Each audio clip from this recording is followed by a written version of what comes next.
ॐ असतो मा सद्गमय तमसो मा ज्योतिर्गमय मृत्योर्मा अमृतं गमय। ॐ शान्ति शान्ति शान्तिः।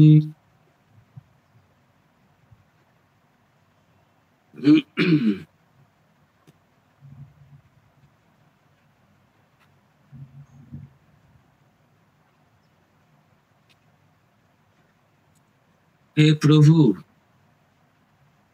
আমাদের অসত্য থেকে সত্যে, অজ্ঞান অন্ধকার থেকে জ্ঞানালোকে এবং মৃত্যু থেকে অমরত্বে উত্তীর্ণ করো। ওম শান্তি শান্তি শান্তি। আমরা আমাদের প্রথম পর্বের আলোচনায় শুরু করেছিলাম যে এই বিবেক চূড়ামণি মানে কি? বিবেক মানে বিচার। এটা বিচারের বই। কি বিচার? যে এই বিচার আমরা কি করব, যে কোনটা ঠিক। এই মাত্র যে মন্ত্রটি পড়লাম, কি সৎ কি অসৎ, কি অন্ধকার কি আলো। চারদিকে এত আলো, এত ইলেকট্রিসিটি উৎপন্ন হচ্ছে, উৎপাদিত হচ্ছে, আবার আলোর কি দরকার? বই পড়ে আবার কি আলো হবে? না, এই আত্ম বিষয়ে বন্ধন কি, মুক্তি কি, আত্মা কি, অনাত্ম বিষয় কি, মুক্তির উপায় কি, এই সমস্ত আচার্য শঙ্কর খুব সুন্দরভাবে বর্ণনা করেছেন। আমরা প্রথম পর্বে আলোচনা করেছি এগুলো, যেটা হচ্ছে বিচারের বই। কি নিয়ে বিচার? এই নিত্যানিত্য বস্তু বিবেক। কোনটা বস্তু কোনটা অবস্তু, কোনটা নিত্য কোনটা অনিত্য। আর কতগুলো প্রশ্ন এর মধ্যে। শিষ্য এবং গুরু দুজনের মধ্যে প্রশ্ন উত্তরের একটা অবতারণা করে আচার্য শঙ্কর অতি সুন্দরভাবে আত্মতত্ত্ব আমাদের সকলকে বুঝিয়ে দেওয়ার চেষ্টা করেছেন। কেন? যে না, এই আত্মতত্ত্ব না জানলে তো আমরা বন্ধনের পারে যেতে পারবো না। আমরা তো আসলে মুক্ত আছি, কিন্তু ওই জানি না দেখে আমাদের এত দুঃখ, এত কষ্ট, এত বন্ধন, এত ভাবছি। তা নাহলে আত্মার যে স্বরূপ, সে তো নিত্য, শুদ্ধ, বুদ্ধ, মুক্ত। সেইটি প্রমাণ করার জন্য আমি সেটা। এই নানান প্রশ্ন এই বইয়ের মধ্যে। পরমাত্মা কি, মোক্ষ কি, কি করে সে আমরা মোক্ষের লক্ষ্যে পৌঁছতে পারি, পথ কি, এই গুরু শিষ্যের প্রশ্ন উত্তরের মধ্য দিয়ে অপূর্ব সুন্দরভাবে এই শিষ্যের মনে যে সংশয়, নানা রকমের যে সন্দেহ, সেগুলো দূর করে গুরু আচার্য শঙ্কর নিজেই শিষ্য হিসেবে প্রশ্ন করছেন, নিজেই গুরু হিসেবে উত্তর দিচ্ছেন। গুরু কে হবে, শিষ্য কে হবে, এই বই পড়বো কেন, আমরা এই বই পড়লে আমাদের কি হবে, আমরা মোক্ষ লাভ করব, আত্মবস্তুতে আমরা আত্মবস্তু উপলব্ধি করব, সেই জ্ঞানের আলোকে আমাদের হৃদয় মন উদ্ভাসিত হবে, আমরা এই অসত্য থেকে সত্যে পৌঁছবো, আমরা অনিত্য থেকে নিত্যে পৌঁছবো, আমরা অন্ধকার থেকে আলোকতে যাব, আমরা মৃত্যু থেকে, এই মরণশীল জগৎ থেকে আমরা অমর হয়ে যাব। এই তথ্যগুলোই যুক্তি, তর্ক, বিচার এর মধ্য দিয়ে প্রকাশ করেছেন। তাই জন্য এটা হচ্ছে বিবেক চূড়ামণি। বিবেকের যে চূড়া, শিখা, একেবারে উচ্চস্থান, তার মধ্যে যেটা শ্রেষ্ঠ চূড়া, সেই বিবেক চূড়ামণি এই বইয়ের মধ্য দিয়ে আমাদের সেই জ্ঞান লাভ হবে। আমরা মুক্তি করফলায়তে, আমরা মুক্ত আছি, কিন্তু জানি না দেখে বদ্ধের মতো আচরণ করছি। রাজার ছেলে, হারিয়ে গেছি, ভিখিরির সঙ্গে থেকে নিজেকে ভিখিরি ভাবছি। এখন হঠাৎ করে জানতে পারলাম যে আমি তো এই রাজপুত্র। তখন হঠাৎ করে আমার ভেতরে সব অভাব, যন্ত্রণা, যে এই যে না আমি কিছুই না, আমি কিছুই না, এই যে আমি একটা ভিখিরি, আমার বাবার কিছুই নেই, আমারও কিছুই নেই, এই বোধটা কোথার থেকে যেন নিজেই চলে যাবে। যখন আমি জানবো আমি রাজপুত্র, আমার আর মনেই হবে না যে আমি ভিখিরির সন্তান। এর জন্য আলাদা করে আর বলতে হবে না, আর অন্য কিছুর দরকার নেই। তা আমাদেরও এই বইয়ের মধ্য দিয়ে, যুক্তি দিয়ে, তর্ক দিয়ে বিচার করে, এটা বিচারের বই, সেই জন্য বিবেক চূড়ামণি অপূর্ব গ্রন্থ। আলোচনা করেছি আগের দিন, যে এটা পড়লে, এর মধ্য দিয়ে যেতে আরম্ভ করলে যারা সত্যি সত্যি আগ্রহী, এবং আমরা মনে করি আমরা সকলেই আগ্রহী কম বেশি, সেজন্যই তো এখানে উপস্থিত হয়েছি, না হলে তো অন্য কোথাওই থাকতে পারতাম, কোনো ঠেসে, কোনো বিচে, কোনো গ্যামলিং সেন্টারে, কোনো ক্যাসিনোতে, কত তো জায়গা আছে থাকার, আমরা তো সেখানে যাইনি। আমরা এখানে এসেছি যে আমরা কিছুক্ষণ আমরা এই শঙ্করাচার্যের বুদ্ধিদীপ্ত যে চিন্তা ভাবনা, সেগুলো আমরা সঙ্গে করে আমাদের চেতনাকে উদ্ভাসিত করার চেষ্টা করব, এনরিচ করার চেষ্টা করব, এবং বোঝার চেষ্টা করব যে সত্যিই তো কি সত্য কি অসত্য, কোনটা রিয়াল কোনটা আনরিয়াল, কোনটা অজ্ঞানের অন্ধকার আর কোনটা জ্ঞানের আলো। এই কদিন আগেই গেল আমাদের এই গুরু পূর্ণিমা। গুরু পূর্ণিমাতে এই গুরুকে, গু অ্যান্ড রু, গুরু হচ্ছেন যিনি আমাদের অজ্ঞান অন্ধকার থেকে আলোর, মুক্তির আলো দেখাতে পারেন, জ্ঞানের আলো নিয়ে এসে আমাদের অজ্ঞতা দূর করতে পারেন, ইগনোরেন্স ডিস্ট্রয় করে আমাদের মধ্যে সেই জ্ঞানের যে বিভা, সেটা বিকশিত করতে পারেন, প্রকাশিত করতে পারেন, আমরাও উদ্ভাসিত হই জ্ঞানালোকে। আর আমাদের মনে হয় না আমি সত্যি তো আমি ভুগছি, আমার দুঃখ, আমার কষ্ট, আমি বদ্ধ, আমি এগুলো সব বাইরে গিয়ে, যদিও আমার দেহ রয়েছে, আমরা জীবন মুক্তির যে আনন্দ, সেই আনন্দ উপলব্ধি করতে পারি। এই অপূর্ব সুন্দর বইটি পড়লে মনে হয় আরো পড়ি। আমরা কথামৃতে দেখেছি, প্রথম দিন যখন গিয়েছেন মাস্টারমশাই দক্ষিণেশ্বরে, নিজের ইচ্ছা নয়, তিনি তো খুঁজছেন যে কখন আমার বন্ধুটি সিধু সরে যাবে, আর আমি বউ ছেলেদের রেখে এসছি আমার দিদির বাড়িতে। মাস্টারমশাই মনে মনে ভাবছেন যে আমি সুইসাইডটি করব, আর বাঁচার ইচ্ছে নেই। তা শ্রীরামকৃষ্ণের কাছে এসে একটু কথা শুনি, সব মৃত্যুর কথা ভুলে গেলেন, আর নিজেই বলছেন, আহা কি সুন্দর স্থান। এই শ্রীরামকৃষ্ণের কথা শোনার আগে সারা বিশ্বময় তার নিজের বাড়ি, বাবার বাড়ি, বোনের বাড়ি, পার্ক, গঙ্গার ধার, কোথাওই মনে হয়নি কি সুন্দর স্থান। তারপরে মনে হলো কি সুন্দর স্থান, আর কি সুন্দর মানুষ। হ্যাঁ, এমন মানুষ তো আগে কখনো দেখিনি। তারপরেই মনে হচ্ছে আর কি সুন্দর কথা, কি মিষ্টি কথা, কি সুন্দর স্থান, কি সুন্দর মানুষ, আর কি সুন্দর কথা। মাস্টারমশাই যিনি আমাদের গসপেলটি, কথামৃতটি কম্পাইল করেছেন, ঠাকুরের কথা শুনে শুনে নিজের ডায়েরিতে লিখে রেখেছিলেন, পরে সেখান থেকে বিস্তৃতভাবে দিন, তারিখ, ক্ষণ সব দিয়ে প্রকাশিত করেছেন সকলের কল্যাণের জন্য। তো সেটা আমরা দেখতে পাই যে মাস্টারমশাই নিজেই সব স্বীকার করছেন, মনের কি অবস্থা ছিল তিনি তা ভুলেই গেছেন। আমি বদ্ধ, আমি খুব কষ্ট পাচ্ছিলাম, পারিবারিক দুঃখ যন্ত্রণা, আমি মরার চেষ্টা করছিলাম, সুইসাইড করার চেষ্টা করছিলাম, সেগুলো ভুলে গিয়ে মনে হচ্ছে আবার কখন আসবো। এই জায়গা থেকে নড়তে ইচ্ছে করছে না, এখান থেকে নড়তে ইচ্ছে হয় না। এই কি হলো মাস্টারমশাই। তো এই যে অপূর্ব বই, সত্যি যারা আত্ম বিষয়ে, আমরা সত্যি যারা, মানে আমরা সকলেই এই ব্যাপারে আগ্রহী, এ ব্যাপারে তো আর কোনো দ্বিধা দ্বন্দ্ব সংশয় থাকার কথা নয়। আমরা সকলেই ভক্ত, আমরা সকলেই আমরা আমাদের আত্মস্বরূপকে জানতে চাই, আমাদের সঙ্গে সেই পরমাত্মার যে সম্পর্ক, সেটা কি, সেটা জেনে এর বাইরে, এই জন্ম মৃত্যুর বাইরে যেতে চাই, আনন্দ, ব্রহ্মানন্দ, আত্মানন্দ উপলব্ধি করতে চাই। এই ব্যাপারে সন্দেহ নেই। ডিগ্রিতে পার্থক্য রয়েছে, কেউ হয়তো এখনই মুমুক্ষু অবস্থা, আমি এখনই চাই। এই যে নরেন্দ্রনাথ সম্বন্ধে কথামৃতের শেষে রয়েছে, মাস্টারমশাই দিচ্ছেন পরিশিষ্টে ওগুলো রয়েছে, যে নরেনের সঙ্গে কথা হচ্ছে, যে আর আপনাদেরই সব দুঃখ মিটেছে, আপনাদেরই শান্তি হয়েছে মাস্টারমশাই, আমার তো শান্তি হচ্ছে না। আপনারা সব পেয়েছেন ঠাকুরের কাছে, কিন্তু আমার কি হলো, আমি কেন এখনো শান্তি পাচ্ছি না। আর একদিন গেলাম, সারা রাত দক্ষিণেশ্বরে জপ তপ করলাম, মনে কিছুতেই শান্তি হচ্ছে না। ঠাকুরও বলছিলেন যে দেখো, এই রাখাল সর্বদা তার নড়ছে, ওই ঠোঁটটা নড়ছে, সব সময় জপ করছে ঈশ্বরের নাম। এই দেখো নরেনের কি অবস্থা। আর একেবারে ঘর পোড়া গরু, বাড়িতে যাওয়ার কথা বললি বাড়ির থেকে কখন দৌড়ে পালিয়ে বেরিয়ে আসবে। হ্যাঁ, নিজের আত্মীয় স্বজনকে যেন ওই কুয়ো মনে হয়, যে কুয়োর মধ্যে পড়ে ডুবে মরবো। তো এই সমস্ত শাস্ত্রে রয়েছে, ঠাকুর এগুলো বলছেন।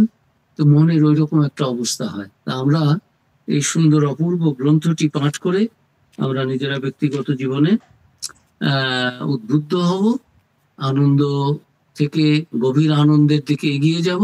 আর শেষে স্বামীজি বলেছিলেন আমেরিকার সেই বিচার সভায়, ধর্ম মহাসম্মেলনে, যে তোমাদের আমি কি বলবো, হ্যাঁ, তোমরা অমৃতের সন্তান, খালি সারাক্ষণ পাপি পাপি বলছো তোমরা তোমাদের, হ্যাঁ, তোমরা পাপি নও, হ্যাঁ, allow me to address you as the children of the immortal bliss.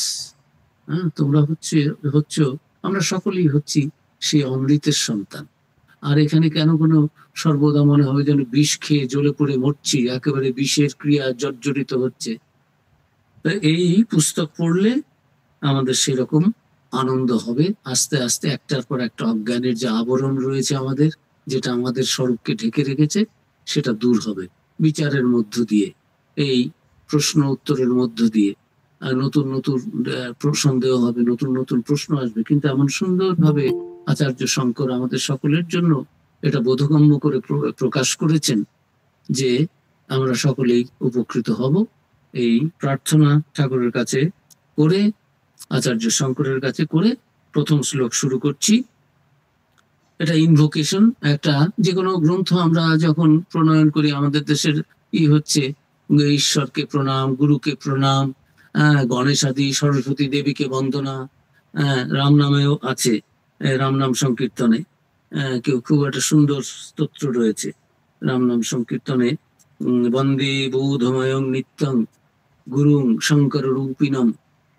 তারপরে যমাশ্রিত হি বক্রপি চন্দ্র সর্বত্র বন্দতে। কি আছে মিনিং হচ্ছে যাকে আশ্রয় করে চন্দ্র কুটিলাকৃতি হয়েও সর্বত্র বন্দনীয়, সেই শঙ্কর রূপী জ্ঞানময় সনাতন গুরুকে বন্দনা করি। শিবের মাথায় চাঁদ রয়েছে থেকে চাঁদ বাঁকা, তবুও মানুষ চাঁদের পুজো করছে, চাঁদকে ভালোবাসছে। কেন না চাঁদকে ভগবান শঙ্কর, যিনি প্রথম গুরু, আদি গুরু, পরম গুরু, যিনি জ্ঞানময় সনাতন যে গুরু, তিনি তাকে আশ্রয় দিয়েছেন মাথায়। কাজেই চন্দ্রকে আমরা বন্দনা করি, তার কারণ তিনি শঙ্করের মাথায় স্থান পেয়েছেন। সেই রকম গুরু বন্দনা, ভগবানের বন্দনা প্রথমে করে শঙ্করাচার্য, সেরকম বিবেক চূড়ামণি শুরু করেছেন। সর্ব বেদান্ত সিদ্ধান্ত গোচরম তম অগোচরম গোবিন্দম পরমানন্দম সদ্গুরুং প্রণতঃ অস্মি অহম। সর্ববেদান্ত সিদ্ধান্ত গোচরম তম গোচরম গোবিন্দম পরমানন্দম সদ্গুরুং প্রণতস্মহম। অর্থ কি? সর্ববেদান্ত সিদ্ধান্ত গোচরম, সমস্ত বেদ বেদান্ত, এই যে এত বইটি লেখা হয়েছে, কি সেখানে কি আলোচনা হয়েছে? এই যে আমাদেরও যে বইটি বিবেক চূড়ামণি, আলোচ্য বিষয়টা কি? সকল বেদান্ত শাস্ত্রের বিষয়টা কি? সেই পরমাত্মা। অগোচরম, যিনি বাক্য মনের অতীত, কিন্তু সব শাস্ত্রের মধ্যেই তিনি গোচর, সব শাস্ত্রের মধ্যেই তার প্রেজেন্স রয়েছে, উপস্থিতি রয়েছে, কিন্তু তিনি অগোচরম। কোথায় অগোচর? বাক্য মন কিছু দিয়েই তাকে প্রকাশ করা যায় না। শ্রীরামকৃষ্ণ যখন বিদ্যাসাগরকে দেখা করতে গেলেন, কথা বললেন, সবকিছু এঁটো হয়েছে, বুঝলে পণ্ডিত, এই তিনি একমাত্র এঁটো হননি, তিনি মানে ব্রহ্ম। তো বিদ্যাসাগর ভাবছেন কি বলছে, হ্যাঁ, সবকিছু মুখে বলা হয়ে গেছে, ব্যাখ্যা করা হয়ে গেছে, তার স্বরূপ সম্বন্ধে আলোচনা হয়েছে, কিন্তু কেউ এই ব্রহ্ম যে কি বস্তু, ব্রহ্ম বস্তু কি, তা কেউ মুখে বলতে পারেনি। কাজেই ব্রহ্ম কখনো এঁটো হয়নি। আমরা মুখ দিয়ে খাই, খেলে মুখ দিয়ে টাচ করলে, জিহ্বা দিয়ে টাচ করলে সেটা এঁটো হয়ে যায়। We know as Indians what is এঁটো, ডিফাইলড হয়ে যায়, ইমপিওর হয়ে যায়, ইট লুজেস ইটস পিউরিটি। এটা আর গুরুজনদের দেওয়া যায় না, অন্য কাউকে দেওয়া যায় না, ঈশ্বরকে দেওয়া যায় না, নিবেদন করা যায় না। আমরা ফুল যদি ঘ্রাণ নিয়ে থাকি, তাহলে সে ফুলকে দেওয়া যায় না। খাবারের উপরে যদি আমাদের নিঃশ্বাস পড়ে যায়, বা আমরা যদি তার ঘ্রাণ নিয়ে নিই, সে খাবার, সে বস্তু আর দেওয়া যায় না। সেরকম ব্রহ্ম বস্তু মুখ দিয়ে টাচ করা হয়ে গেছে, অন্য সব বস্তু মুখে দিয়ে টাচ করা, ব্রহ্ম বস্তু করা হয়নি। কাজে এটা এঁটো হয়নি। ঠাকুর বলছিলেন বিদ্যাসাগরকে, বিদ্যাসাগর বলছেন একটা নতুন কথা শুনলাম আজকে।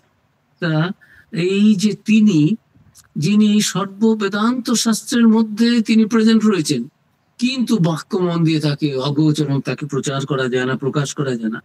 গোবিন্দম পরমানন্দম, তিনি পরমানন্দ স্বরূপ, পরমাত্মা স্বরূপ। এই জগতে যদি কিছু আনন্দ থেকে থাকে, বৃহদারণ্যক উপনিষদে আছে যে এই যে আমাদের সকলের প্রতি, পরস্পরের প্রতি ভালোবাসা, আমরা যাকে প্রেম বলি, ভালোবাসা বলি, আকর্ষণ বলি, স্বামী স্ত্রী, ছেলে মেয়ে, মা বাবা, বন্ধু বান্ধব বান্ধবী, জগতের কত কিছুর প্রতি আমাদের পরস্পরের প্রতি যে ভালোবাসাটা কিসের জন্য হয়?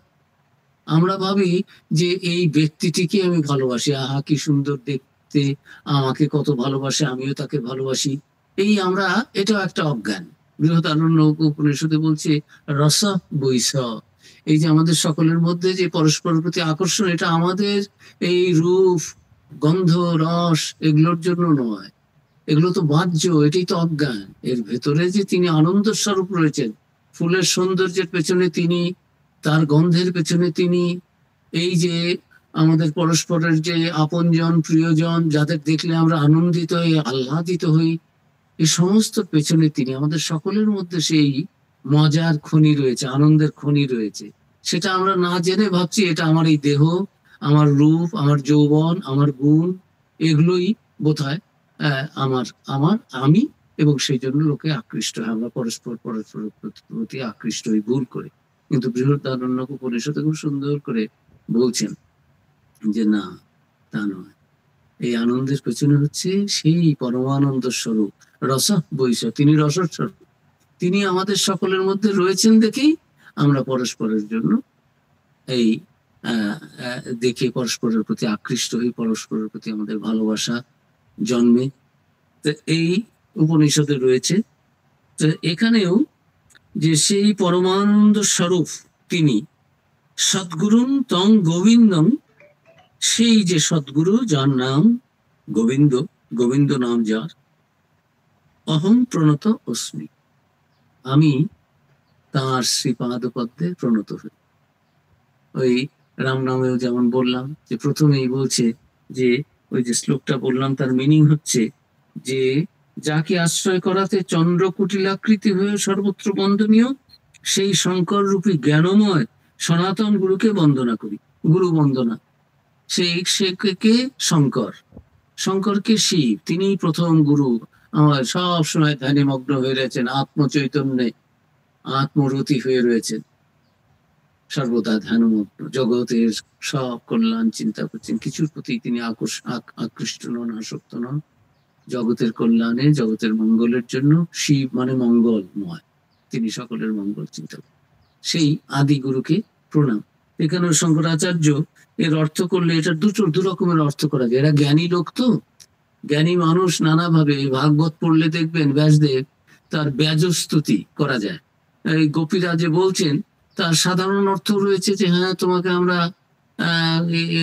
ভালোবাসি, বা তুমি খুব সুন্দর দেখতে এসেছি, সেই রকম তোমার। আবার আর একটা রয়েছে যে হ্যাঁ তোমার ভেতরে তুমি ছাড়া তো আর কেউ জগতে সুন্দর নেই, শ্রীকৃষ্ণকে খোঁটা দেওয়া। সেটাও এমন ভাবে ভাষা চয়ন করেছেন, শব্দ চয়ন করেছেন যে ব্যাজস্তুতি, স্তুতিও হয়, ব্যাজস্তুতিও হয়। স্তুতি করছি মনে হচ্ছে আসলে আমি একটু ওটাকে আমরা কি বলি, আমরা একটু টিচ করছি। ভাগবতে অনেক জায়গায় ওই রকম সব গোপীদের বর্ণনা রয়েছে। তা এখানে দু রকমের, এখানে টিচিং অর্থে নয়, এখানে একই সঙ্গে গুরু এবং নিজের যে গুরু, তার নাম গোবিন্দপাদ, তাকেও প্রণাম জানাচ্ছেন গুরু। আবার এই একটা নতুন বই গ্রন্থ শুরু করছি, মানুষের যাতে কল্যাণ হয়, আমি যাতে সাকসেসফুল হতে পারি ইন মাই এন্ডিভার, এই যে গ্রন্থটি পড়ে মানুষ যাতে তাদের অজ্ঞান অন্ধকার দূর করে তারা যাতে জ্ঞান লাভ করতে পারে, সেই জন্য গুরুকে আশীর্বাদ নিয়ে নিচ্ছি। আবার যিনি পরমানন্দ স্বরূপ, তার নামও গোবিন্দ। তার দুটো অর্থ আছে, দুটো অর্থ আমি একবার পড়ি। সমস্ত বেদান্ত শাস্ত্রের সিদ্ধান্তে যার কথা বলা হয়েছে, যিনি বাক্য মনের অতীত পরমানন্দ স্বরূপ সদ্গুরু, সেই পরমাত্মাকে আমি প্রণাম করি। অথবা আরেকটি অর্থ, সমস্ত বেদান্ত শাস্ত্রের সিদ্ধান্তে যার কথা বলা হয়েছে, যিনি বাক্য মনের অতীত পরমানন্দ স্বরূপ পরমাত্মা স্বরূপ গোবিন্দ নামধারী গোবিন্দপদ, আমার যিনি গুরু সেই গোবিন্দ পাদকে আমি প্রণাম করি, সেটাও হতে পারে। তো কাজেই এক তীরে যেন দুটো, এক ঢিলে দু পাখি যেরকম মারা যায়, সেরকম এক তীরে দুটো পাখিকে বিদ্ধ করা, সেরকম যে একটা শ্লোকের মধ্য দিয়ে, এক গোবিন্দ দিয়ে, এই গোবিন্দ আমরা গো মানে রয়েছে এই যে পরমানন্দং সদ্গুরুং তং গোবিন্দং অহং প্রণতস্মি, এর একটা মানে হতে পারে, গো শব্দের অর্থ হচ্ছে বাণী। বাণী মানে এই বেদান্ত বাক্য, বেদান্ত বেদান্ত কোথায় আর বাণী, বাণী মানে বেদান্ত বাক্য। সেই বেদান্ত বাক্যের দ্বারা যার ধারণা হয়, যাকে বোঝা যায়, তাকেই গোবিন্দ বলে। গোবিন্দকে, গো মানে বাণী, আর বিন্দ গোবিন্দ, সেই বেদান্ত বাণী দিয়ে যাকে জানা যায়, অন্য কিছু দিয়ে যাকে জানা যায় না, বাক্য মনের অতীত অগোচরম, তাকেই, সেই গোবিন্দকে বোঝাচ্ছে, মানে পরমাত্মাকে, তাকেই আমি প্রণাম জানাই। বলছেন যে পরমানন্দ স্বরূপ আমার যে পরমাত্মা, তিনি তো আমার সদ্গুরু। আবার গুরুর সংজ্ঞা কি? গুরু, গুরুর একটা দেহ না, গুরু একটা তত্ত্ব। গুরুকে, গুরু কে গুরু হতে পারে? যিনি আমাদের এই অজ্ঞান অন্ধকার, গু মানে অন্ধকার, রু মানে যা অন্ধকার দূর করে, মানে জ্ঞানের আলোক এনে যিনি আমাদের এই অজ্ঞান অন্ধকার দূর করতে পারেন, তিনি গুরু। তো সেটা তো শ্রীরামকৃষ্ণ বলছেন একমাত্র সচ্চিদানন্দই গুরু। গুরু আবার কে? তাহলে সচ্চিদানন্দই যদি করো, এখানে তো আমি সেই পরমানন্দ সচ্চিদানন্দের কথাই তো বলছি। তাহলে আমার যিনি গুরু, যার মধ্য দিয়ে আমার এই অজ্ঞানতা দূর হয়ে আমার জ্ঞান লাভ হয়েছে, আমি চৈতন্য লাভ করেছি, চৈতন্য তো ছিল, সেই চৈতন্যকে উপলব্ধি করেছি, তাহলে তার সঙ্গে আর সেই পরমাত্মার সঙ্গে তো কোনো পার্থক্য নেই।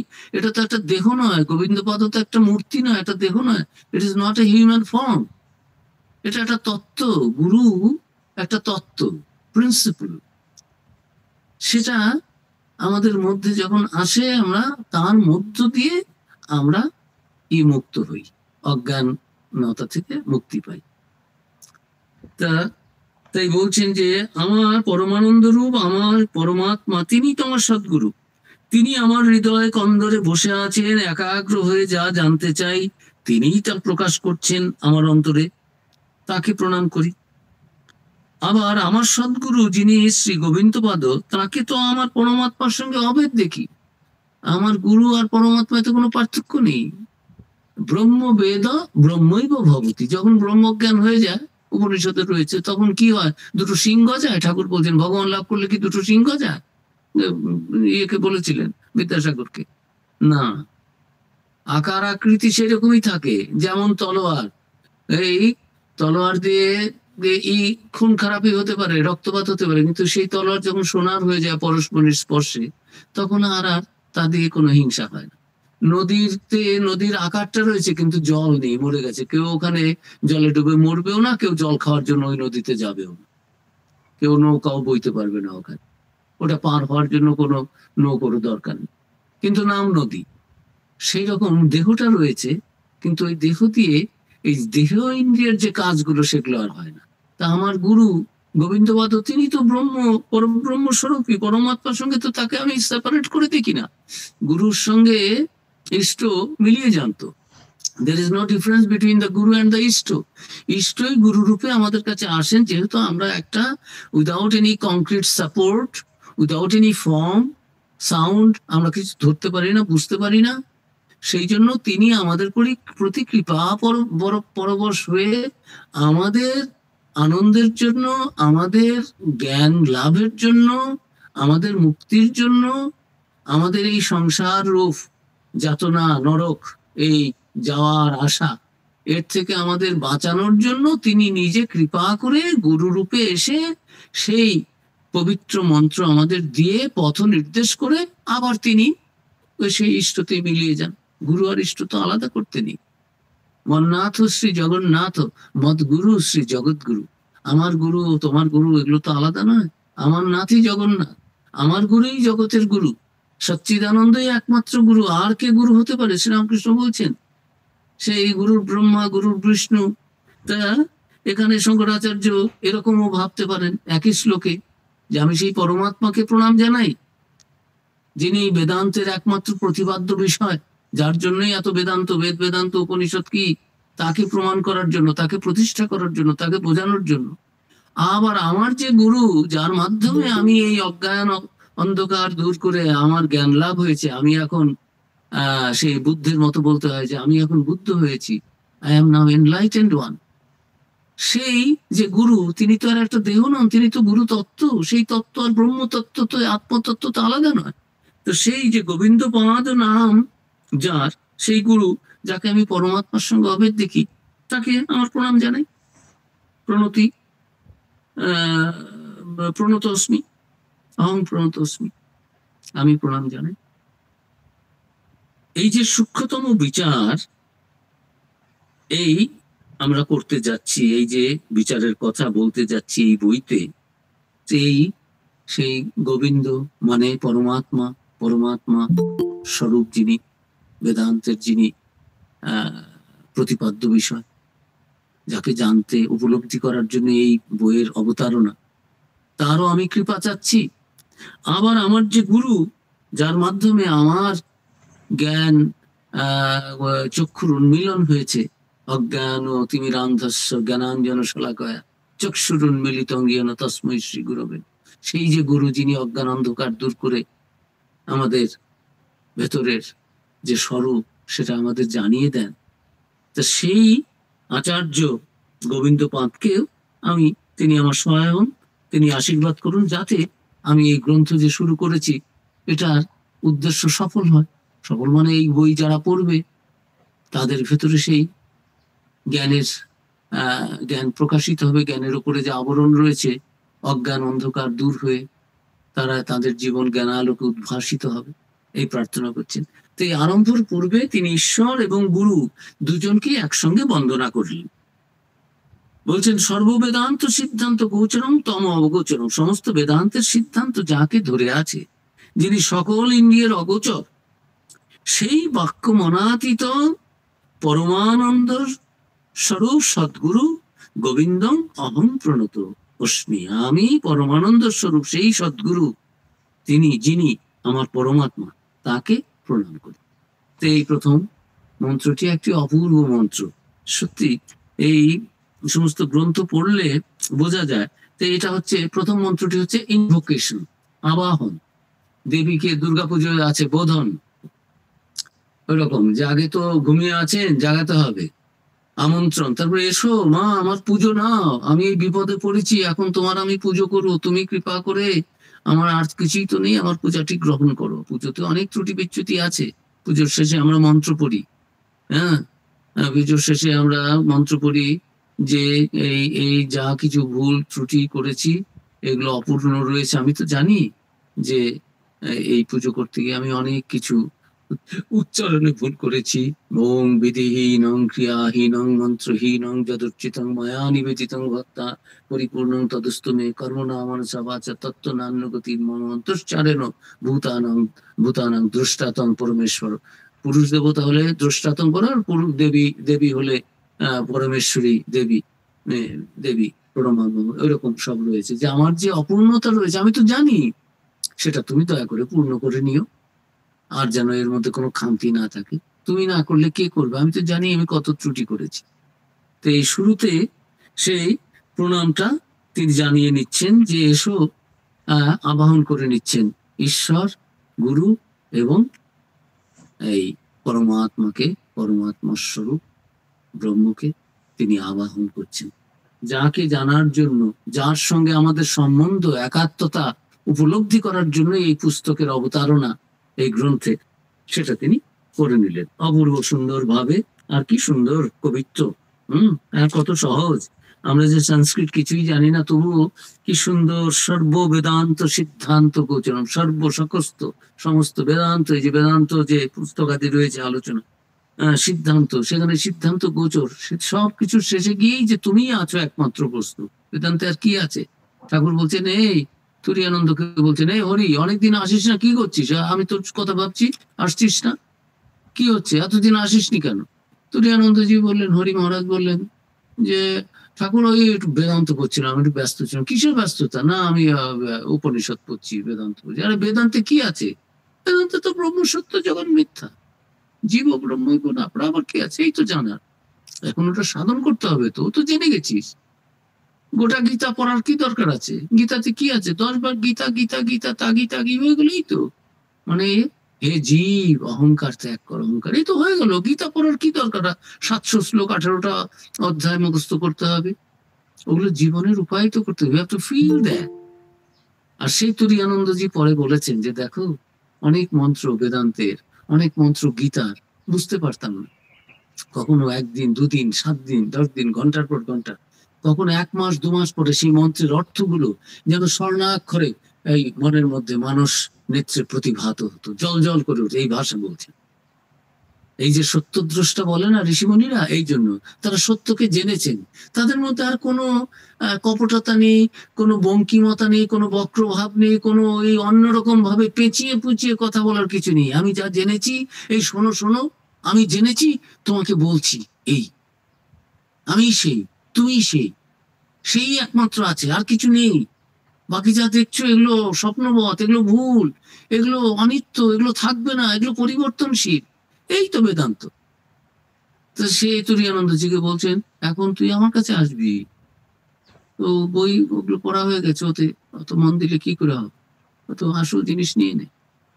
তো এইখানেও যে সর্ববেদান্ত সিদ্ধান্ত, সব বেদান্তের গোচরম মধ্যে তিনি রয়েছেন, তম গোচরম, যাকে অন্য বাক্য মন কোনো কিছু দিয়েই জানা যায় না, বোঝা যায় না, অগোচর, সেই পরমানন্দ গোবিন্দ, পরমানন্দ স্বরূপ গোবিন্দকে আমার প্রণাম জানাই। সেই পরমানন্দ স্বরূপ গোবিন্দ পাদ নামধারী আমার যে সদ্গুরু, তাকে আমি আমার প্রণাম জানাই। কি অপূর্ব সুন্দর। তারপরে দ্বিতীয় শ্লোকে রয়েছে, জন্তুনাং নরজন্ম দুর্লভম অতঃ পুংস্তং তত বিপ্রতা তস্মাৎ বৈদিক ধর্ম মার্গ পরতা বিদ্যত্তম অস্মাৎ পরম আত্মানাত্ম বিবেচনম, আত্মা অনাত্ম বিবেচনম সনুভব ব্রহ্ম আত্মনা সংস্থিতি মুক্তির্ণ শত জন্ম কোটি সুকৃতই পুণ্যের বিনা লব্ধতে। সাধারণ সরল অর্থ কি? সরল অর্থ, জীবগণের যে মনুষ্য জন্ম যে দুর্লভ, মনুষ্য এই জীবের মধ্যে মানুষ হচ্ছে, ঠাকুর বলেছেন, this human body is the Taj Mahal of all bodies. মানুষ দেহ কি মানুষ কি কম গা? শ্রীরামকৃষ্ণ বলছেন, মানুষ ঈশ্বরের চিন্তা করতে পারে, সেই পরমাত্মার চিন্তা করতে হবে, মানুষ কি কম গা? শ্রীরামকৃষ্ণ বলছেন আমাদের। তো এই যে জীব, কত লক্ষ কোটি কোটি বিলিয়ন বিলিয়ন, কত কি যে ট্রিলিয়ন রয়েছে সব জীব বিশ্ব ব্রহ্মাণ্ডে, তার মধ্যে শ্রেষ্ঠ হচ্ছে মনুষ্য জন্ম, খুব দুর্লভ। এর থেকেও দুর্লভ পুরুষ দেহ প্রাপ্তি। তখনকার দিনে সমাজে ছিল নারী অবলা, এরা এই করতে পারে না, এরা সে করতে পারে না, এটা পারে না, সেটা পারে না, তুচ্ছ তাচ্ছিল্য।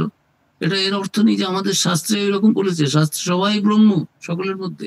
অজ্ঞান থেকে নারীকে অবহেলা করা, পুরুষ শরীর পেয়েছি আমাদের। আর বাস্তবিকভাবে সমাজে সেরকম স্বাধীনতাও ছিল। নারীর থেকে কেউ অনেক এখনো আছে মেয়েরা, যেই এই জন্য তো ওই যে প্রেগনেন্সির সময় ওই কি মেশিনটা কি আমি ভুলে গেছি, একটা রয়েছে ওই করা, যে না ডিটেক্ট করা যাবে না, ভ্রূণ ডিটেক্ট করে তাহলে ওটাকে অ্যাবর্ট করিয়ে দেবে, যে না মেয়ে হলে নেব না। কি আশ্চর্য সমাজ! মেয়ে তো লক্ষ্মী, সরস্বতী। তা অনেক মানুষের মন পরিবর্তিত হয়েছে, কিন্তু সেটি বলছেন শঙ্করাচার্য, যেটা সমাজে রয়েছে, সমাজের প্রতিফলন, যেটা আমরা বদ্ধ, আমরা তো মুক্তই, তাহলে আর বদ্ধের কথা বলছি না। যেহেতু আমরা বদ্ধ ভাবি, আমাদের যেহেতু সমাজের মধ্যে এরকম একটা ভাব রয়েছে যে পুরুষ দেহটা নারী দেহর থেকে ভালো, স্বাধীনতা বেশি, কত রকম পুরুষরা স্বাধীনতা ভোগ করে, মেয়েদের সেগুলো নেই। কাজেই মনুষ্য জন্ম জীবগণের মধ্যে দুর্লভ, তার মধ্যে আবার দুর্লভ মনুষ্যদের মধ্যে পুরুষ দেহ প্রাপ্তি। আবার তার থেকেও দুর্লভ ব্রাহ্মণ শরীর। সমাজে তখন ব্রাহ্মণ, ক্ষত্রিয়, বৈশ্য, শূদ্র 4 জাত রয়েছে, 4 কাস্ট রয়েছে।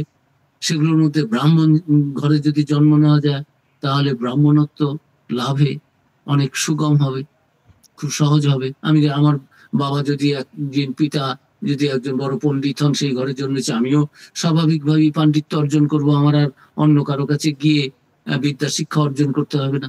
কাজেই অনেক সহজ।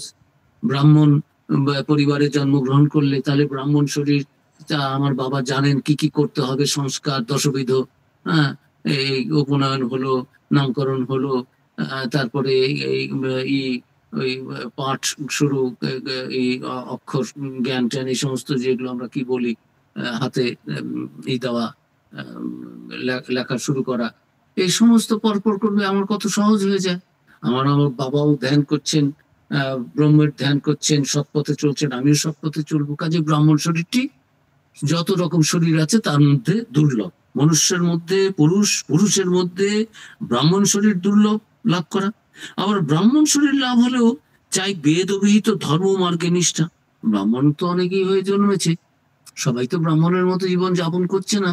ফলেন ব্রাহ্মণ রয়েছে, লোভী ব্রাহ্মণ রয়েছে, ব্রাহ্মণ উচিত যে সংস্কার সেগুলো নিয়ে ব্রাহ্মণ পরিবারে জন্মগ্রহণ করলেও সেগুলো পালন করছে না, পতিত হচ্ছে, আমরা সেগুলো দেখতে পাচ্ছি।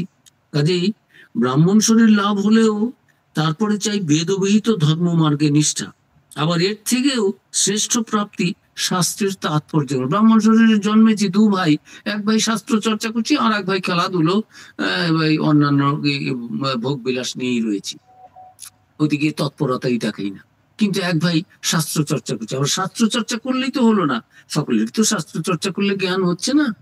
কার জ্ঞান হচ্ছে? গীতাতে ভগবান বলছেন, অর্জুন, মনুষ্যানাং সহস্রেষু কশ্চিৎ যততি সিদ্ধায় এততামপি সিদ্ধানাং কশ্চিৎ মাং বেত্তি তত্ত্বতৎ। দেখো, এই মনুষ্য জীবন তো অনেকেই লাভ করে, তার মধ্যে এই লক্ষ লক্ষ মানুষের মধ্যে কিছু চেষ্টা করে যে কি আছে, ঈশ্বর, জীবনের উদ্দেশ্য কি, ভগবান লাভ, সত্য লাভ, চেষ্টা করি। আবার যারা চেষ্টা করে, তত্ত্ব তো আমাকে কজন জানতে পারে? আমরা সাধারণ ভক্ত, আমরাও ভক্ত, শ্রীরামকৃষ্ণ ভক্ত, চৈতন্যদেব ভক্ত। আমাদেরও একটু জ্ঞান আছে যে এই দেহটা অনিত্য, থাকবে না, এই দেহের মধ্যে যে খাঁচা, এটা একটা একজন যা রয়েছে পেছনে, আত্মাটা কি বলে, আমি তাই হব, তা না হলে এই একটু একটু অনেকগুলো বুঝতে পারি। কিন্তু আমার জ্ঞান আর শঙ্করাচার্যের জ্ঞান কি এক? বিবেকানন্দের জ্ঞান কি এক? চৈতন্যদেবের ভক্তি, রামকৃষ্ণের ভক্তি আর আমার ভক্তি কি এক? তো সেই রকম যে ব্রাহ্মণ ঘরে জন্ম হলো, কিন্তু সকলেরই তো আর শাস্ত্রের তাৎপর্য জ্ঞান হয় না। এই যে আত্মা ও অনাত্ম বিষয়ের যে বিচার, এসবের সম্যক অনুভব, ব্রহ্মের সঙ্গে একাত্ম অবস্থায় স্থিতি ও এর ফলস্বরূপ মুক্তি শতকোটি জন্মের স্বীকৃতি ও পুণ্য ফল ব্যতীত লাভ করা যায় না। অর্জুন, অনেকেই চেষ্টা করে কিছু আমাকে জানতে পারে, আবার যারা জানে তাদের মধ্যে ঠিক ঠিক ভাবে কশ্চিৎ মাং ব্যক্তি তত্ত্বতৎ। রামচন্দ্র যে ভগবানের অবতার, পূর্ণ ব্রহ্ম নারায়ণ রামচন্দ্র, সেটা বুঝেছিলেন 12 জন ঋষি। সব ঋষি দেখছেন, এই তো দশরথ খুব ভালো রাজা, তার ছেলে জন্মেছে, খুব ভালো, এর অনেক ভালো লক্ষণ আছে, খুব ভালো। কিন্তু 12 জন ঋষি শাস্ত্রে আছে জানতে পেরেছিলেন যে হ্যাঁ, ইনিই হচ্ছেন সেই। এই যে হিরণ্যকশিপুর ছেলে, সে বলছে প্রহ্লাদ যে না, হরি আছেন, হরি নাম করলে আমার মুক্তি হবে, সেটাই করা উচিত মনুষ্য জীবনে, হরি নাম না নিলে। আর বাবা বলছে, আরে কে তোর হরি? আমি সব। বাবার সে জ্ঞান হয়নি, ছেলের জ্ঞান হয়েছে। ঈশ্বরের কৃপা ছাড়া এরকম হয় না। তা সেই রকম এই শ্লোকের অর্থ, জন্তু নাম জীবগণের মধ্যে নরজন্ম, মনুষ্য জন্ম দুর্লভম, অতি দুর্লভ, অত পুংস্তম, কাজে এর থেকে পুরুষ দেহ লাভ সেটা আরো দুর্লভ, তত তার থেকে বিপ্রতা ব্রাহ্মণ শরীর লাভ। তস্মাৎ সেই ব্রাহ্মণ শরীর থেকেও বৈদিক ধর্ম মার্গ পরতা। ব্রাহ্মণের ঘরে জন্মালেই তো সবাই সমান সদাচারী হচ্ছে না। কাজেই সেই ব্রাহ্মণ ঘরে জন্মে যারা বৈদিক ধর্মকে আচরণ করছে, নিষ্ঠা রাখছে, সেই পথে চলছে, ধর্ম মার্গে চলছে, সেটা আরো শ্রেষ্ঠ, দুর্লভ। অস্মাৎ, এর থেকেও বিদ্বত্তম, এই অনেকেই তো শাস্ত্র পড়ছে, শাস্ত্র কজনে বোঝে? আমরা তো লেকচার দিচ্ছি, পণ্ডিত, সেই ঠাকুরও বলেছেন, শাস্ত্রেও আছে, পথি পরকে পণ্ডিত ভয়ে, জ্ঞানী না ভয় কই। পুঁথি তো অনেক আওড়াচ্ছে পণ্ডিত, সেই ভাগবতের পণ্ডিতের গল্প করেছেন ঠাকুর। ভাগবত পড়বেন রাজা, তো পণ্ডিত ঠিক করেছেন যে ভালো পণ্ডিত দেখো তো, ভাগবতে গিয়েছে আমি জানবো। তা একজন খুব ভালো ভাগবতের পণ্ডিত নিয়ে এসেছে, অনেক টাকা রাজা তাকে দিয়েছেন। রাজা বলছেন, পণ্ডিত তুমি আমাকে ভালো করে ভাগবতটা বোঝাও তো। বলছে আচ্ছা রাজামশাই। আর পণ্ডিতও খুব ভালো লোক ছিলেন, কিন্তু টাকার জন্য ভাগবত পড়াচ্ছেন, সেটা তো শাস্ত্রে নেই। হ্যাঁ, নহি জ্ঞানেন সদৃশং পবিত্রম ইহা বিদ্যাতে। জ্ঞানের মতো পবিত্র আর কিছু নেই। জ্ঞানকে বিক্রি করা যায় না। গুরু কখনো জ্ঞান বিক্রি করতে পারবে না। ওই যে বলছেন, ক্ষত্রিয় ব্রহ্মনিষ্ঠ অবৃজিন অকামহত। তিনি শ্রুতি বেদ বেদান্ত জানবেন, তার সার ব্রহ্মনিষ্ঠ, তিনি একমাত্র ব্রহ্ম চিন্তায় নিষ্ঠ থাকবেন, ব্যস্ত থাকবেন, ব্যর্থ থাকবেন। আর কি? অবৃজিন, তিনি নিষ্পাপ হবেন, নিষ্কলুষ হবেন। আর কি? অকাম হতো, টাকা পয়সা ব্যবসা কিচ্ছু নেই। তিনি কৃপা করে আমাদের মন্ত্র দেবেন, ভগবানের নাম দেবেন, পথ দেখাবেন, জ্ঞানের পথ, ভক্তির পথ, মুক্তির পথ। তা এখানে তো পয়সা নিয়ে তিনি পড়াচ্ছেন, কাজে লোকটি ভালো কিন্তু অশাস্ত্রীয় কাজ করছেন। তো রাজাকে প্রতিদিন পড়াচ্ছেন আর ভাবছে রাজা এতগুলো টাকা দিয়েছে, ভালো মানুষটি একটু শাস্ত্র জানতে চায়। কজন রাজার এরকম ইচ্ছে হয়? তো বলছেন, রাজা বুঝতে পেরেছো তো? তখন রাজা বলছেন, পণ্ডিত তুমি আগে বোঝো। প্রতিদিন এই কথা বলে, আর পণ্ডিত বলে, আর আমি এত বড় একটা পণ্ডিত, সমস্ত ভাগবত আমার মুখস্থ, আমি এর কি না জানি। আর রাজা কি জানে আমার তুলনা? প্রতিদিন আমাকে বলছে, আমাকেই তো বেঁচেছে শেখাবো দেখে। তো বাড়িতে একদিন খুব মন মরা হয়ে বসে রয়েছে। মেয়েটা যেহেতু এই যে ভালো পরিবারে জন্ম নিলে কি হয়, গীতাতে ভগবান বলছেন অর্জুন, অর্জুন বলছে যদি ফেল করি, যদি লক্ষ্যে না পৌঁছতে পারি তাহলে কি হবে? যোগী যদি ঠিক ঠিক না হতে পারে, ভগবান শ্রীকৃষ্ণ বলছেন কি আর হবে? সুচিনাংশী মতাঙ্গে যোগ ভ্রষ্ট হয়ে যাতে। যোগে যদি ভ্রষ্ট হওয়া, অর্ধেক পথ গিয়ে আর যেতে পারছো না।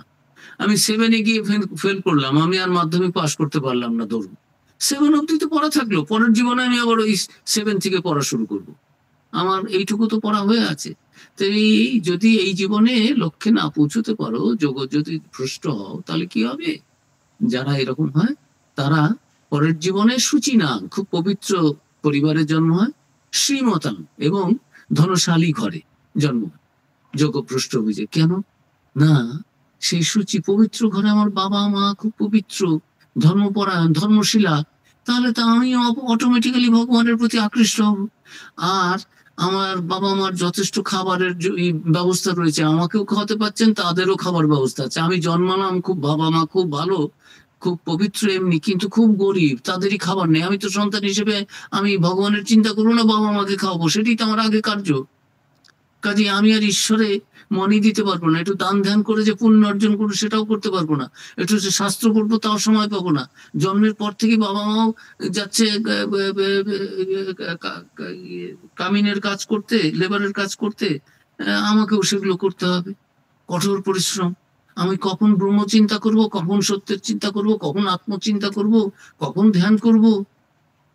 কাজেই এই জীবনে যারা ভালো কাজ করবে, সত্যে না পৌঁছতে পারলেও, লক্ষ্যে পৌঁছতে না পারলেও, পরের জীবনে খুব ভালো পরিবারে জন্মগ্রহণ করবে। সেখান থেকে everything will be convenient. Situation, বাড়ির পরিবেশ, তারপরে অন্য কোনো দায় দায়িত্ব থাকবে না। একেবারে মনটাকে একাগ্র করে সেখান থেকে এগিয়ে যেতে পারবে। তো সেই রকম এখানে বলছেন যে যে এইরকম পরিবারে জন্ম তো হলো, শ্রেষ্ঠ প্রাপ্তি শাস্ত্রে কি পড়ছিলাম, বেদবিহিত ধর্মমার্গে নিষ্ঠা, জন্তুনাং নরজন্ম দুর্লভম তত দুর্লভ। তারপরে এর থেকেও বিদ্যুত্তম, তার থেকেও শাস্ত্র জ্ঞান যাদের হয়েছে, শাস্ত্রের তাৎপর্য জ্ঞান, সেরকম শ্রেষ্ঠ।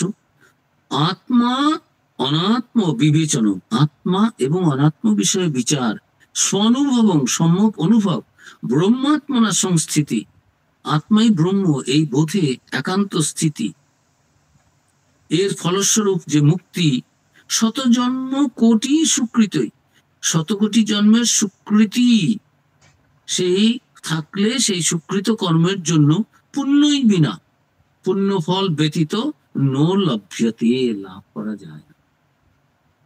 এইটি বলছেন। এই যে এখন এই কতগুলো শ্লোক যাবে 2 থেকে 7 পর্যন্ত, এটা গ্রেটনেস অফ অ্যাবাইডিং ইন ব্রহ্ম। ব্রহ্ম চিন্তা করা, ব্রহ্ম ভাবে স্থিত হওয়া, অবস্থিতি করা, এটা যে কত আনন্দদায়ক, কত মহত্ব, এর মহত্ব ব্রহ্ম জ্ঞানে এবং সেই অবস্থিতির যে মহত্ব, ব্রহ্মস্থিতির যে মাহাত্ম, to live in or to remain in the bliss of Brahman, সেই কথাগুলো এখন এই 2 থেকে 7 এই কটা শ্লোকের মধ্য দিয়ে আচার্য শঙ্কর সেটা ব্যক্ত করছেন, যাতে আমরা বুঝি। তাহলে অর্থটা কি? যে জন্তুনাং নরজন্ম দুর্লভম, যার জন্ম হয় সে তো জন্তু বা জীব, আবার জীব জগতে মনুষ্যই শ্রেষ্ঠ জীব, আর মানুষের বুদ্ধি আছে, সেই জন্য শ্রেষ্ঠ অন্য সকলের তুলনায়। সেই বুদ্ধি আবার ভালো মন্দ বিচার করতে পারি আমরা। জ্ঞানেন হীনা পশুবির সমানা। হ্যাঁ, সবকিছুই আমাদের সমান পশুদের সঙ্গে। পশুরাও খায় দেয়, আমরাও খাই দেয়, ওরাও খায় দেয়, আমরা ঘুমোই, ওরা আহার নিদ্রা মৈথুন, এগুলো হচ্ছে পশুদের মধ্যেও রয়েছে, মানুষের মধ্যেও রয়েছে। তাহলে পার্থক্যটা কি? হ্যাঁ, খাওয়া দাওয়া, ঘুম, মৃত্যু ভয়, শরীরের কিছু একটা আমাদের থেকে শক্তিমান দেখলেই ভীত হই, তা পশুরাও হয়, আমরাও হই। তাদেরও নিজের প্রজা সৃষ্টি করার, প্রজাতি বৃদ্ধির ইচ্ছে হয়, আমাদেরও সেরকম ইচ্ছে হয় মানুষের মধ্যে। তাহলে মানুষের সঙ্গে পশুর পার্থক্য কি? জ্ঞানেন হীনা পশু বিষয়। জ্ঞানটি যদি না থাকে তাহলে মানুষও পশুর মতো। ধর্মেন হীনা পশু বিষয়। মানুষের মধ্যে সেই যে ধর্মভাবটি, বিচার বিবেক, ভালো কি মন্দ কি, সৎ কি অসৎ কি, করব কি করব না, ন্যায় কি অন্যায় কি, এই যে বিচারবোধ, সেইটা ধর্মেন হীনা, এটা যদি না থাকে তাহলে সে তো পশু হয়ে গেলো। এই যে আমাদের বিবেকটাই যদি না থাকে, বিচারবোধ না থাকে, তাহলে পশুর সঙ্গে আমাদের পার্থক্য কি? পশু যেমন ইনস্টিংক্টে চলে, আমরাও সেরকম একটা ইনস্টিংক্টে চলবো। আর পশুর মধ্যে কোনো সৃজনী, প্রতিভা, বুদ্ধি এগুলো নেই, মানুষের আছে। মানুষ কত জ্ঞান বিজ্ঞানের উন্নতি করছে, চিত্রকলা, সাহিত্য, এর মধ্যে উৎকৃষ্ট কত কিছু করছে মানুষ।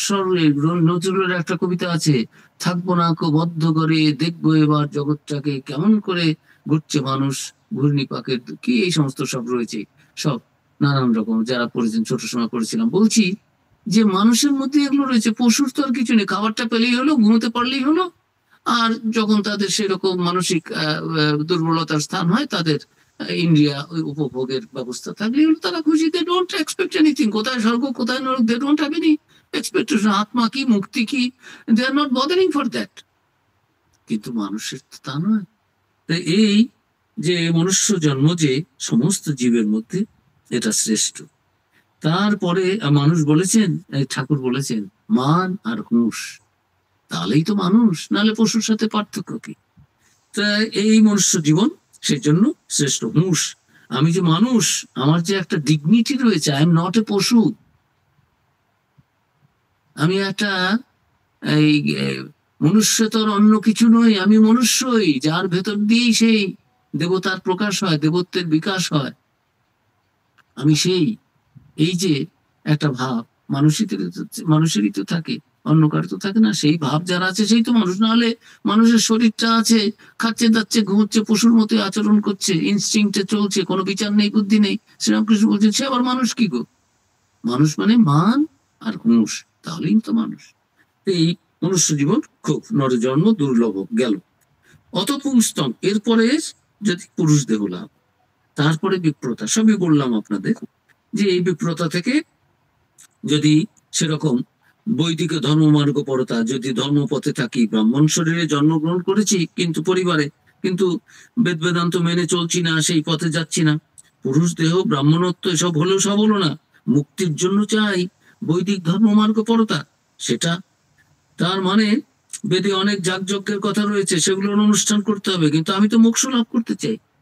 এই বেদের দুটো ভাগ, কর্মকাণ্ড আর জ্ঞানকাণ্ড। কর্মকাণ্ড নিম্ন স্তরে, অনেক ভালো, এখানেও ভালো জীবন যাপন করো, ভালো কাজ টাজ করো, এই যে যজ্ঞ করো, এরকম ভাবে এই সমস্ত মন্ত্র উচ্চারণ করো, তাহলে কি হবে না, এই বিভিন্ন লোকে যাবে, স্বর্গলোক, অমুক লোক, ধমুক লোক, সেখানে সেখানে পুণ্যি শেষ হলে আবার ক্ষীণে পুণ্যে মর্তলোকং বিশন্তি, আবার এই মর্তধামে আসতে হবে শরীর নিয়ে, তারপরে আবার সাধন ভজন করতে হবে, তারপরে।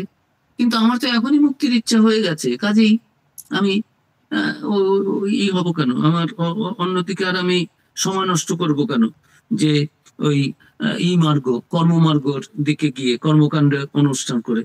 কাজেই নরজন্ম দুর্লভ, বিপ্রতা তার মধ্যে দুর্লভ, তারপরে আবার বেদান্ত চর্চায় নিবিষ্ট হয়েছে কিনা সেটা, তারপরে আমার মোক্ষ লাভ করতে চাই, মুক্তির যে ইচ্ছা, ব্রহ্মকে জানার ইচ্ছা। আমি যদি ব্রহ্মকে জানতে পারি তাহলে তো আছে, ব্রহ্মসূত্রে আছে, হ্যাঁ, অথাৎ ব্রহ্ম জিজ্ঞাসা। ব্রহ্মসূত্রে রয়েছে এইরকম আচরণ যে এখন ব্রহ্ম কি সেটা নিয়ে আলোচনা। ব্রহ্ম জিজ্ঞাসার জন্য একটা প্রস্তুতি লাগে। এই যে আমাদের এই বইতে আমরা দেখবো যে শিষ্য তো হতে চাও, এই যে বই শুরু করেছি দ্য চ্যালার্স, যে ব্রহ্মকে জানতে চাই, আত্মাকে জানতে চাই, পরমাত্মাকে জানতে চাই, জ্ঞান লাভ করতে চাই, মুক্তি পেতে চাই, তাহলে কি কি করতে হবে শিষ্যের, হ্যাঁ, সেটা এরপরে রয়েছে প্রস্তুতি। তা এই ইহা মূত্র ফলভোগ বিরাগ ষট সম্পত্তি লাভ, এগুলো হতে হবে। ইহ অমূত্র ফলভোগ বিরাগ, এ বেদান্ত সারেও আছে, এখানেও আচার্য শঙ্কর এই বিবেক চূড়ামণিতেও তিনি আসবে, সেগুলো আমরা পড়ব। সেখানে তিনি পরপর বলছেন সম দম তিতিক্ষা উপরতি, হ্যাঁ, মনকে জয় করতে হবে, ইন্দ্রিয়কে বসে আনতে হবে, মনকে বসে আনতে হবে, মনকে সব থেকে অবজেক্ট থেকে বাইরের জগৎ থেকে ফিরিয়ে এনে আমার দেহ বস্তুতে নিষ্ঠ করতে হবে। তারপরে তিতিক্ষা, সবকিছু সহ্য করতে হবে।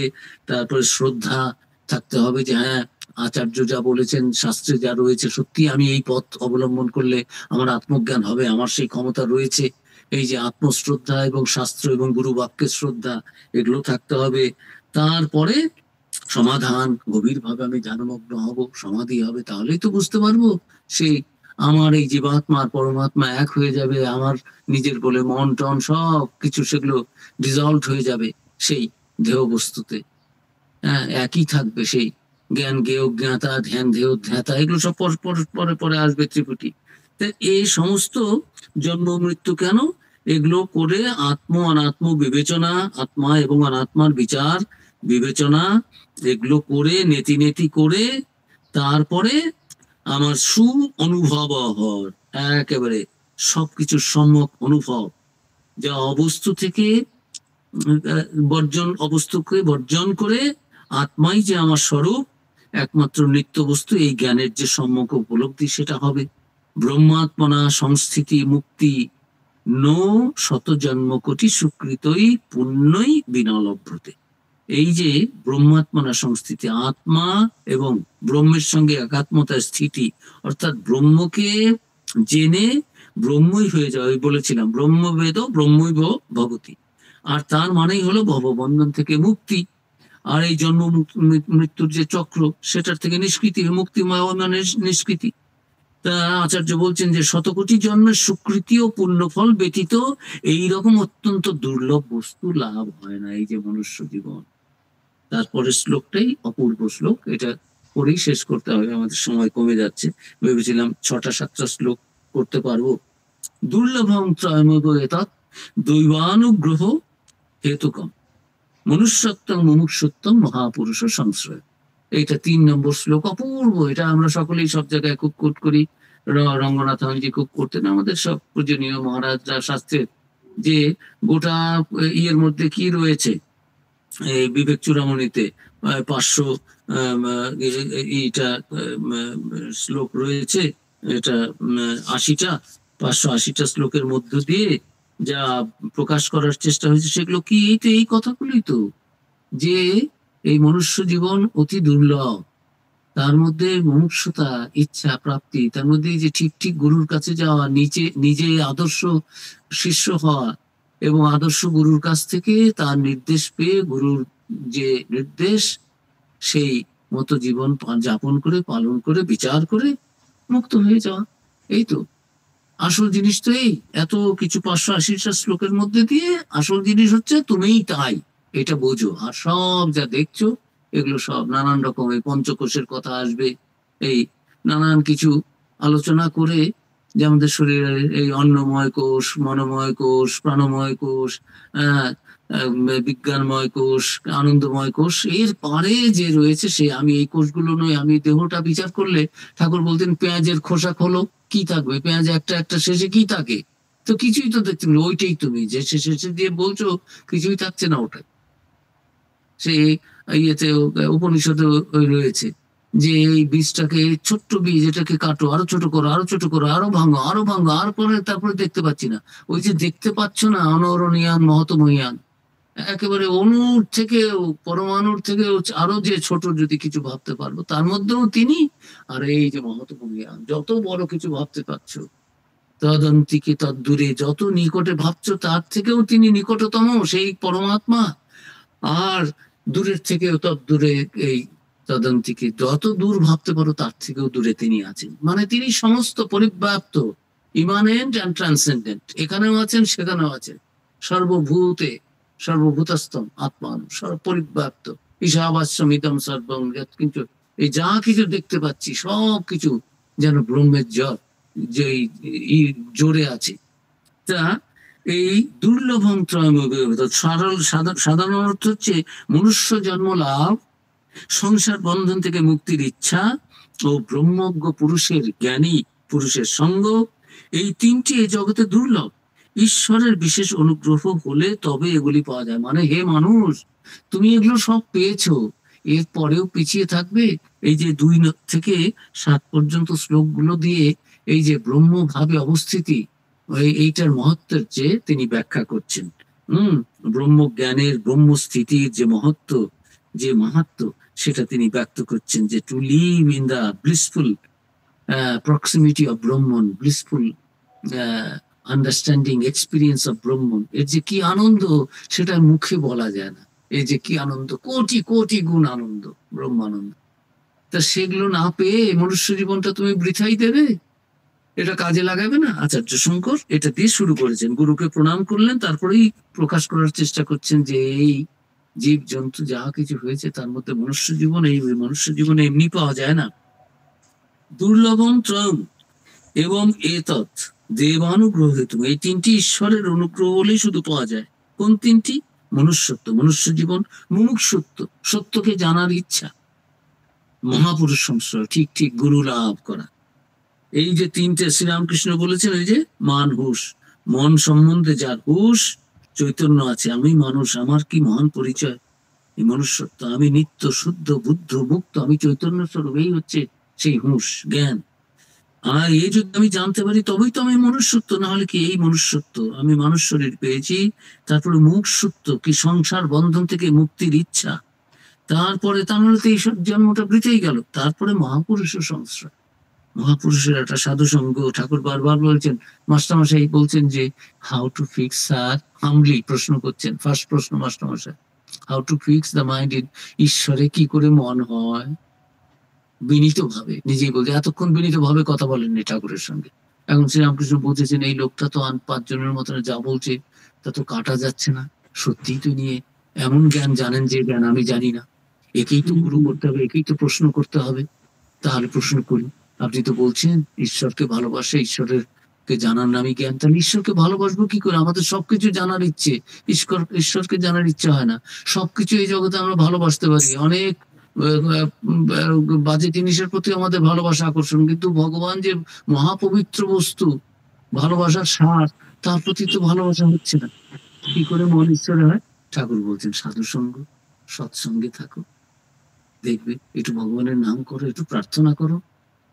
এখানেও যে মনুষ্যত্ব, মহাপুরুষের সংশ্রয়, এই মহাপুরুষটাকে এই সাধু সঙ্গ, এই তাহলে মন আস্তে আস্তে ঈশ্বরের দিকে ঝোঁকে। তারপরে দেখা যায় যদি ব্রহ্মজ্ঞ সদ্গুরুর আশ্রয় হয়, তাহলে ঈশ্বরের অনুরাগ বাড়তে বাড়তে বাড়তে বাড়তে বিষয়ে বিরাগ আসে, আর মুক্তি পাওয়ার জন্য মনে একটা তীব্র আকাঙ্ক্ষা হয়। ঠাকুর বলতেন যে তীব্র বৈরাগ্য এরকম হয়, তখন সেই মুক্তির আর দেরি থাকে না। মনুষ্যত্বম, মুমুক্ষুত্বম, মহাপুরুষ, এই 3টি একসঙ্গে পাওয়ার যে মহাভাগ্য, সেটা ভগবানের কৃপা ছাড়া হয় না। শ্রীরামকৃষ্ণ বলেছেন বৈরাগ্য কি? মাস্টারমশাই বলছেন বিষয়ে বিরাগ, ঠাকুর বলছেন না, বিষয়ে বিরাগ, ঈশ্বরের অনুরাগ।